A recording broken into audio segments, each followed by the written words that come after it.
Saudações. Puxa, que curioso, agora que eu estou me filmando, eu pude observar um detalhe curioso no meu rosto, não tinha visto. Um acidente de cozinha. Bom, é, agradeço, nobres, pela atenção. Novamente estamos voltando aqui. Sabe que os insights que nos permitem a refletir mais profundamente sobre a doutrina de Samael Aun Weor.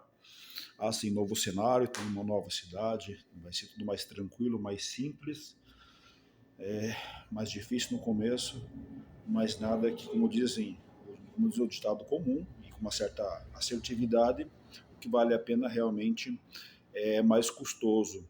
Tem um certo esforço, mas tem uma recompensa. E é justamente nessa questão de esforço e recompensa que nós vamos falar hoje, porque ela só vem com dois pontos pautados na doutrina de Samael Weor, reforçada atualmente na instituição gnóstica, principalmente de acordo com o advento do mestre Laxmi Daimon, o fiel detentor da doutrina gnóstica e que nos trouxe alguns, não somente insights, mas algumas evoluções.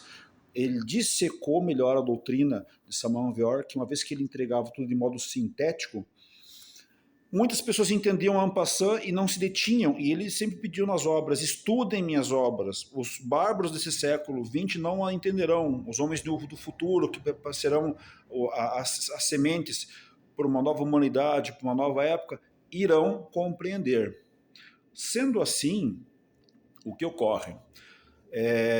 Samael Weor, na sua segunda obra, que chama-se A Revolução de Beelzebub, em português, devido ao costume, critério da cultura católica bem arraigada nesse país, o nome Beelzebub, claro, ele é uma entidade, um dito demônio na Bíblia.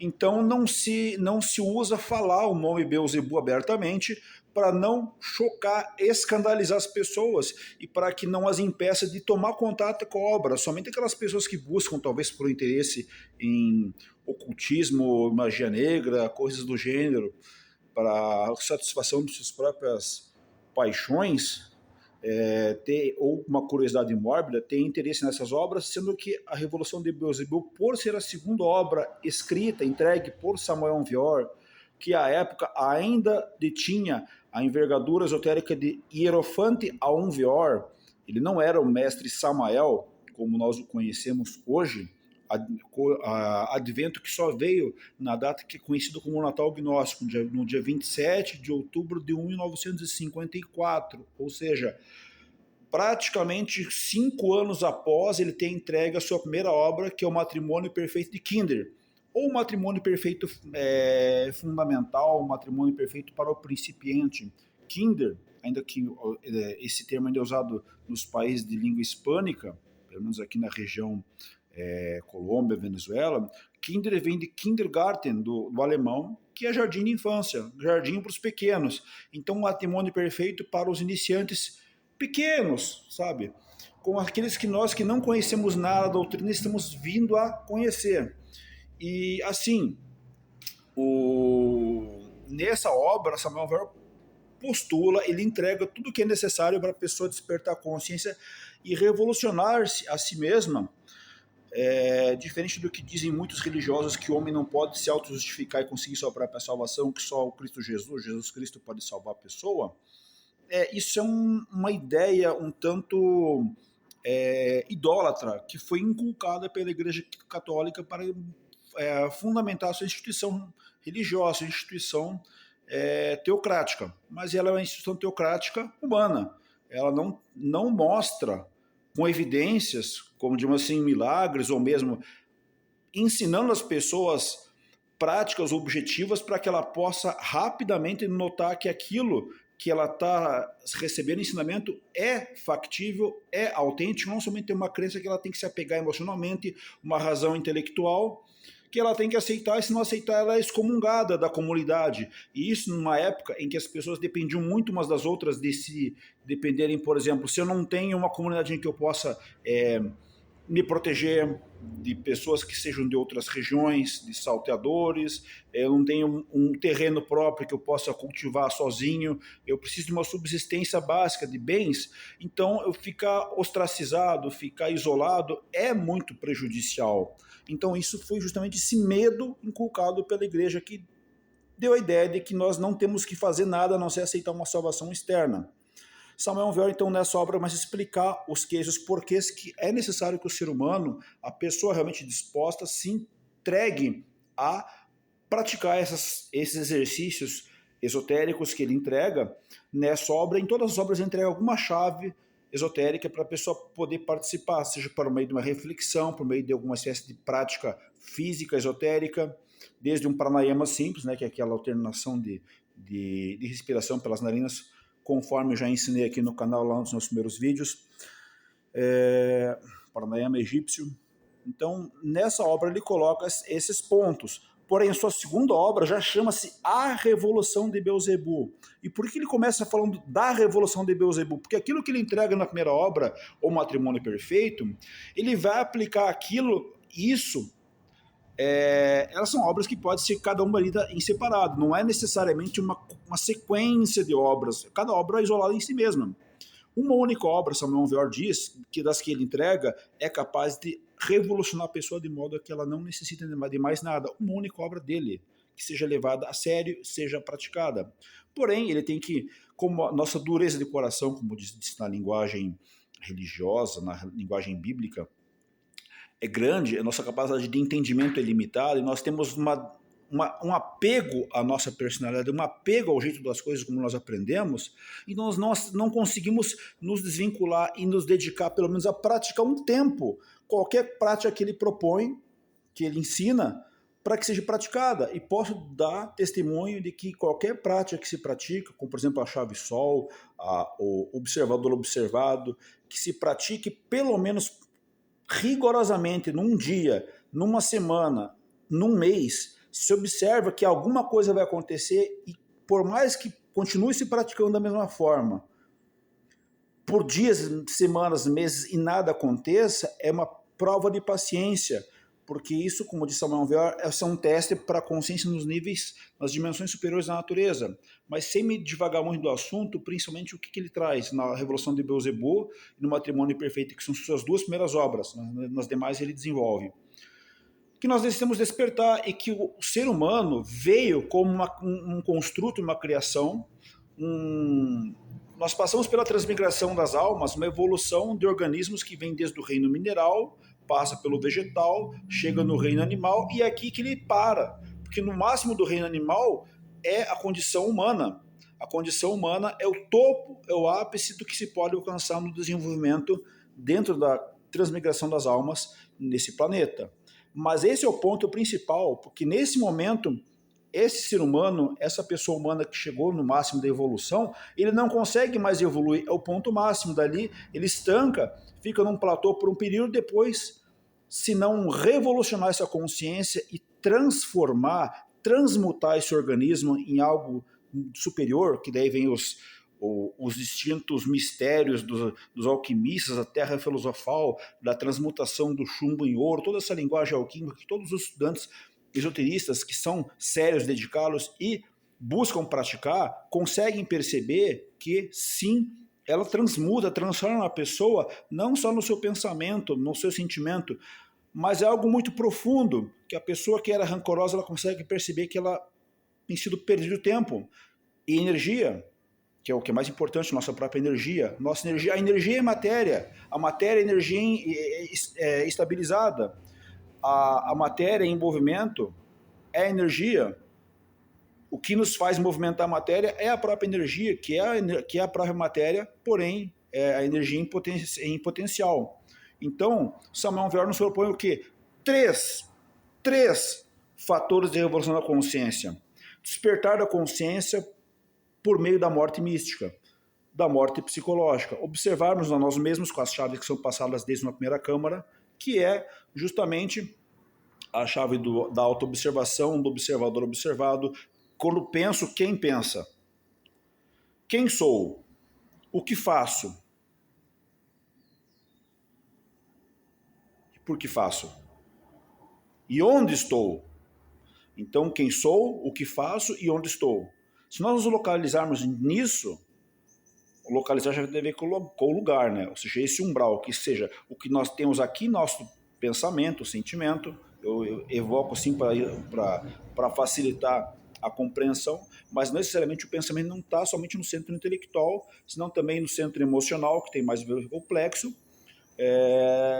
pode ser no próprio coração, mas também tem a ver com os órgãos criadores, que o impulso do todo ser vivo é continuar vivo para produzir mais vida, ou seja, procriar, se reproduzir. Nossas células fazem isso o tempo todo.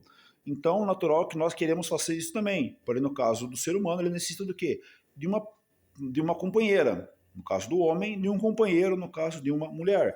Independente de toda qualquer forma social que se tenha instituído em dado momento histórico, fundamentalmente é necessário que um corpo de um organismo macho e de um organismo fêmea, assim como até na própria elétrica tem a designação da tomada plug macho e fêmea, justamente para isso, para que haja uma continuidade de corrente, de condução de energia, fechar um circuito em que um homem e uma mulher, devidamente integrados, aí Samuel Weller, inclusive, propõe que o ideal é que tenham um lar consolidado, ou seja, aceitem-se com os ditames sociais da César que é de César, né? Não que ele diga isso, mas que se case, que se construa um matrimônio, que se tenha um local comum para conviver, porque sim, começa com essa coabitação, morar junto, coabitar, co-trabalhar, colaborar, mas não é somente morar junto. Morar junto é coabitar, não casa. Até o próprio direito hoje já facilita que as pessoas, depois de um certo tempo morando junto, passam a ter automaticamente direitos de casados. Mas quando se tem a disposição, ou seja, a vontade, a consciência em atividade de ir lá e vou casar com essa pessoa, assumir tudo que tem que assumir, como diz, assumir os BO, não olhar para trás o que ela fez, mas também você está sentindo o que se fez e buscar melhorar e superar tudo isso adiante, e a pessoa aceitar você superar os seus defeitos e sua pessoa aceitar superar os defeitos dela e os seus, é um trabalho hercúleo. É aquilo do Hércules de conduzir o curso de 2 rios para limpar os estábulos lá do rei Alges. Tinham animais imundos e gigantescos e que era impossível limpar aquilo humanamente. O Hércules simplesmente desviou o curso de 2 rios. O que, esse vídeo está gigantesco, mas quem tiver paciência vai entender onde eu quero chegar e nós vamos chegar.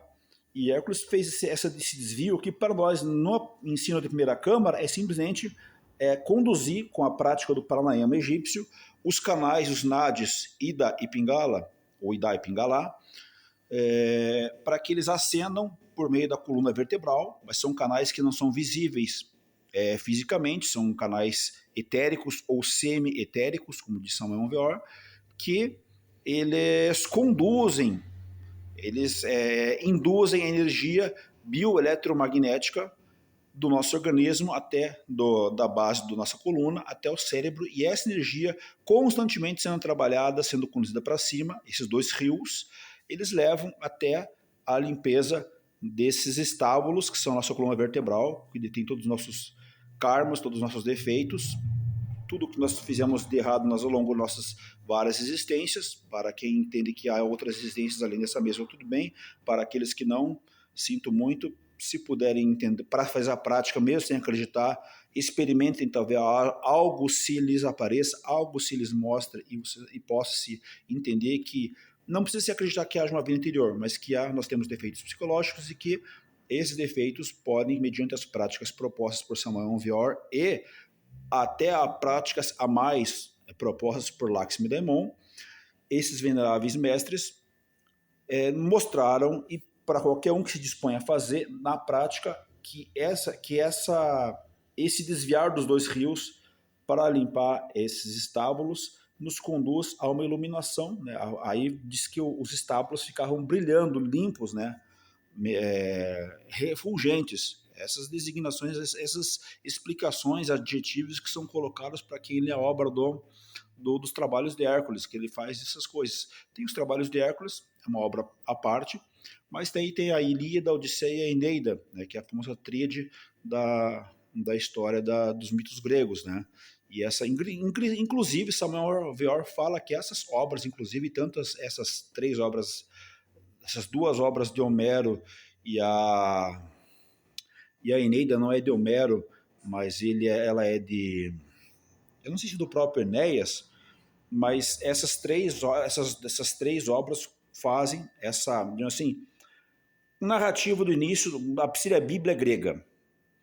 E tanto que ela era antigamente colocada junto na Bíblia. Porém, nos últimos séculos, a Igreja Católica achou inconveniente, haveria muitas confusões para as pessoas comuns, começaram a perguntar, mas peraí, não era só Jesus que era Deus? Aí eles tiraram, porque como aparecem outros deuses na narrativa, não quer dizer que porque há outros deuses, esses deuses sejam maiores ou menores ou menos importantes do que, por exemplo, Jesus. Mas eles preferem criar santos do que assumir que existem deuses. Mas tudo bem. Então, o que acontece? Essas serpentes, esses rios, na verdade, são reflexões, são símbolos para explicar o que também já falava lá no Éden, no princípio. E o que no princípio, desde o começo, a primeira coisa que levou o ser humano à queda, à desobediência. O ser humano tem uma força de vontade, o ser humano pode ser obediente, ou o ser humano pode ser disciplinado. Para manter essa obediência, ele cria disciplina. Por isso, Samuel Weor nos fala dos 4 caminhos, do caminho do faquir, do monge, do yogi e do homem equilibrado, que daí pode tudo isso, esses 3 caminhos, circundos é o 4º caminho, o homem equilibrado, pode então formar um lar e ter o caminho do 5º evangelho, que então o homem trabalhando junto com sua esposa junto com o seu varão, irão praticar aquilo que se chama o arcano AZF, e isso vai conduzir à regeneração interna, não que cada pessoa em particular não possa regenerar-se a si mesma, mas cada pessoa chega a um ponto máximo de regeneração, desenvolvimento, e dali ela não passa adiante. Então ela vai precisar do quê? De uma companhia, de um complemento, qualquer um dos dois.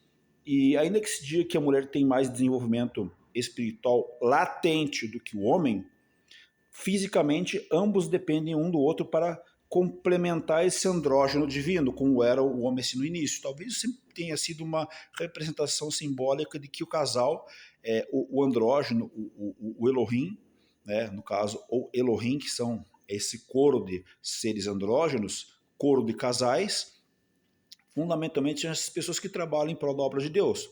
Então a pessoa, quando ela está nesse estado de consciência, que é o Jardim do Éden, o paraíso, é um estado de consciência, não tão somente um lugar, quando as pessoas estão reunidas é porque têm suas consciências afins, suas consciências vibrando em sintonia. Então sim, o Éden pode ser um lugar de pessoas que tenham consciência desperta, consciência livre, consciência revolucionada, mas também que essas pessoas tenham um estado de bem-aventurança que lhes faculte, lhes favoreça aproveitar o seu tempo de existência, o seu tempo de vida para cumprir com o dever Parlock. Já falei um pouco sobre isso também no canal, sempre vejo os vídeos mais antigos, mas fundamentalmente o que é? Qual que é o único objetivo do ser humano quando foi criado, quando toda uma evolução, um ciclo de transmigração ocorre num organismo planetário, para levar a condição humana, qual que é o objetivo desse ciclo planetário? Levar na condição humana, para a condição humana que é a mais elevada dentro do reino, aquele planeta, ela faça um trabalho que dos 3 fatores, é o trabalho da regeneração de si mesmo, ou seja, para se manter existindo, para poder continuar com o seu trabalho, que é o quê? Despertar a consciência para ela saber que o seu objetivo é a manutenção do planeta, é o seu bem-estar com o meio. Então, para isso, ela precisa do quê? Regenerar-se, seja com as práticas de regeneração, a yoga do rejuvenescimento para solteiro, a prática do arcano AZF para ela poder manter essa integridade e regeneração num nível avançado, desculpem aí pelo lapso. E então esse casal integrado vai poder, inclusive, desfrutar dependendo da missão que lhes caiba, do empenho que hajam dedicado à obra, vai poder se manter mais tempo existindo, talvez até ganhar o elixir da longa vida, ou a imortalidade para alguns, e então vão poder continuar fazendo esse trabalho que não é somente revolucionar cada parte de si, a sua própria consciência, regenerar o seu corpo, ter contato com as dimensões superiores da natureza, criar corpos solares. Quem está no meio gnóstico, passou de uma primeira câmara completa, vai entender isso. Vai, não sei se aí tem outras instituições que chamam de câmara A, B, C, não sei dizer, eu só conheço a instituição gnóstica que fala de primeira e segunda câmara. Há uma terceira câmara física, as demais câmaras elas são estados de consciência que só as pessoas que estão numa segunda ou terceira câmara vão poder se reconhecer. Mas fundamentalmente o que queremos dizer com isso? Queremos dizer que, prosseguindo, então, o objetivo é regenerar nosso corpo, despertar a consciência, eliminando os nossos efeitos psicológicos, para que nossa mente, onde os nossos efeitos psicológicos se expressam, não nos incomodem, não nos atrapalhem quando tivermos que fazer esse trabalho de transformação das energias do cosmos e passar essas energias ao interior do planeta. Isso nós, todos os seres humanos, o fazemos de uma forma ou de outra. De uma qualidade ruim, porque nossos elementos psicológicos, esses agregados psicológicos, em que várias religiões cada um chama de uma forma, eu não vou cair no comum, qualquer estudante soterista que seja sério e honesto consigo mesmo, e aquele que estude a doutrina gnóstica, particularmente Samuel Weor, porque muitos vão dizer, muitos católicos que não conhecem isso e por um proselitismo vão defender que os gnósticos eram aqueles malucos lá de antes de Cristo, os mitraístas, os zoroastristas, que no fundo, depois que viram Jesus, abandonaram tudo porque tinham visto o único Deus e até então não precisa de mais nada do que o pessoal falava de revolução, de demiurgo e tal, é tudo baboseira. Então, não. Santos gnósticos, não que esse canal se dedica a eles, mas os santos gnósticos e aqueles que não o sejam, que por favor então estudem e vão entender, porque ao longo desse canal, já faz mais de um ano, colocamos assim no dia 10, na noite do dia 10 de outubro do ano retrasado, 2024, comecei com pequenos vídeos assim, colocando em gotas, como digo, o ensinamento gnóstico, não num vídeo tão longo quanto esse, tá quase uma live, tá. Imaginava que já quando tivesse os 50 membros no canal pudesse fazer as lives, podcasts, até que eu gravei vídeos falando sobre isso, mas fundamentalmente o YouTube muda muito suas normas e isso acabou não acontecendo. Espero poder acontecer um dia, o quanto antes, para que possamos compartilhar e dividir esses ensinamentos. E quando digo dividir, são as informações, o conhecimento é infinito. Então, dividir o infinito é uma tarefa sem muito sentido, porque, fundamentalmente, a divisão no infinito ela não é matematicamente possível. Mas se fosse dividir um número pelo outro, considerando que todos os infinitos são iguais entre si, toda divisão do número por ele mesmo é 1. E o 1 significa a divindade única, a unidade, que é o que a Gnosis busca, nos tornar unos com o nosso real ser. O processo de individuação que o médico, filósofo, psicólogo, psiquiatra, Dr. Carl Gustav Jung, chamava também de médico gnóstico, ainda que ele não seja dentro do âmbito da instituição atual, mas ele trouxe muitas informações para uma época completamente em trevas, que era aquele meados do século XIX para o século XX. Teve vamos dizer assim, um mestre, que é o Dr. Sigmund Freud, que também era uma pessoa muito inteligente e desperta, porém não tinha as ferramentas, os conhecimentos institucionais, ou mesmo as práticas esotéricas, até porque ele mesmo desacreditava nisso, com muitos judeus. Na verdade, os judeus são um povo de esoteristas que se distanciou do caminho e acabou ficando apenas com a forma, e hoje em dia são ostracizados por de serem detentores de um possível ensinamento, de uma possível herança especial, mas como não se dedicaram mais e perderam o mistério e ficaram apenas com a forma, então eles são muito honestos nisso, mas acabam se tornando céticos para as demais possibilidades que eles mesmos tinham e acabaram, por um karma que eles mesmos contraíram, criaram, perdendo. Então, assim, o objetivo é, nós, como seres humanos, temos que conduzir, receber as energias que vêm do cosmos, Aí essas energias fluem de distintas formas, fundamentalmente são 3 e são 7, o aspecto do Pai, Filho e Espírito Santo, as gunas, né, do Sattva, Rajas, Tamas, transformar o Tamas no Rajas e o Rajas no Sattva, ou seja, do mais impuro, do mais passional, do mais denso, para aquilo que é o mais sutil e elevado, Sattva, que é luz, que é pureza. E as forças cósmicas de organização são os 7 logos, os 7 tronos de Deus, os 7 logos criadores, né? Que nós já passamos em algumas épocas, dizem que já houveram esses mestres com esses nomes, atualmente até, talvez haja tido, uma vez que nós temos hoje um Samuel, um Veor, já foi dito que na época dele já havia uma criança que era o Bodhisattva do mestre Zachariel, que é o Logos da próxima etapa evolutiva, da próxima ronda, e depois, por último, o Orifiel. Essas forças cósmicas também vêm o planeta. E como que elas são canalizadas em nós? Por meio de nossas virtudes. Cada Logos desses 7 canaliza uma virtude, porém também canaliza um defeito. E daí vem a história dos católicos dos 7 pecados capitais.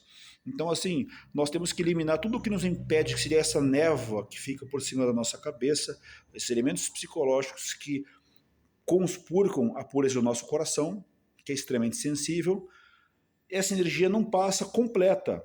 Além de tudo, quando essa energia chega, esses elementos psicológicos entram em desordem, nos atacam, buscando se manter vivos, mas ao mesmo tempo nos destroem para manter sua existência em uma dimensão outra, como quarta, quinta dimensão. Esses agregados ficam ali, no mundo dos sonhos, ou um mundo de baixo astral ou alto astral, e ficam impedindo que esses eflúvios das dimensões superiores venham do cosmos, venham a nós.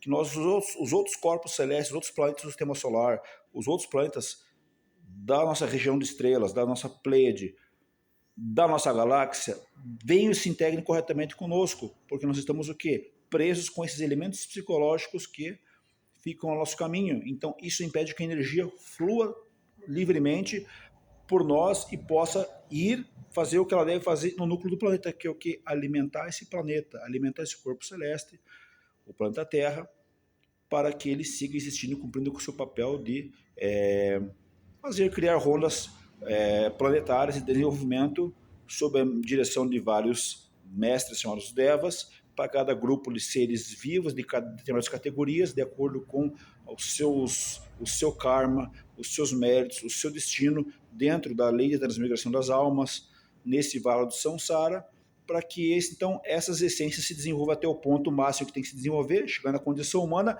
façam esse trabalho especializado, que é essa conversão específica de forças teúrgicas, cósmicas, mágicas, especiais, que transitam, fluem entre todos os corpos celestes dos planetas, vindo principalmente do Sol, que é a expressão do Cristo em cada sistema solar. Elas transitem, circulem por esses corpos celestes e retornem ao Sol, e o Sol passa desse Sol para todos esses olhos, seriam como se fossem buracos brancos que se comunicam, se intercomunicam e levam isso ao Sol central da galáxia, que chama-se Sírio, que talvez tenha um outro processo com algum outro Sol central de alguma outra galáxia, e assim pelos bilhões e bilhões de galáxias que existem. Cada galáxia possui bilhões e bilhões de corpos celestes semelhantes de alguma forma ao nosso planeta. Então, fundamentalmente, nosso trabalho é buscar trabalhar nossas energias, eliminar o que nos atrapalha e nos conectar com o nosso planeta, com as forças cósmicas, para que possamos servir como esses condutores, estabilizadores, como Samuel Weir fala que foi as primeiras humanidades, elas apenas nasciam para fazer a estabilização dos planetas que estavam em formação, corpos celestes que tinham que surgir de um mundo causal, do mundo das ideias, do nous, do nômeno, como se fala em grego, e partir para o fenômeno, o mundo fenomênico, o universo da relatividade, e então assumirem seu papel como galpões, locais onde essas essências que vêm de várias regiões do cosmos, de acordo com as suas leis de afinidades e necessidades de aprendizado, e missões que terão a cumprir em algum momento cósmico, venham a esse local, se desenvolvam, passam por esse ciclo de transmigração de almas, se desenvolvam até chegar ao estágio humano, auxiliem o novo planeta a se estabilizar, e depois que fizerem essa missão nesse planeta, vão para outro planeta e cumprir esse processo. Inclusive ensinando como que eles devem fazer para revolucionar os seus corpos humanos, animais, para que possam